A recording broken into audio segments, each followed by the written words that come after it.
comes to like esports and gaming, the industry itself is actually very, very large. So there are approximately 2.4 billion gamers worldwide, and 46% of them are women. Just to let everybody know. So what my company actually specializes in is actually community development and education. So we focus on different initiatives in regards to like, all right, how can we get a scholarship?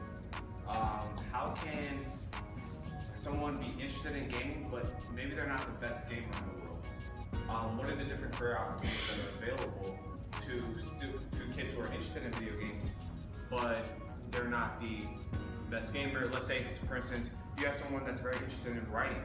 There's gaming journalists. When it comes to psychology, there are esports teams that hire psychologists. For this movement, because sustainable energy is probably one of the biggest issues that we're experiencing right now as a population. As you see, there's a lot of alarmists out there, especially trying to use that as political rhetoric to try to get some traction behind them to try to support the sustainability of civilization and the planet as a whole.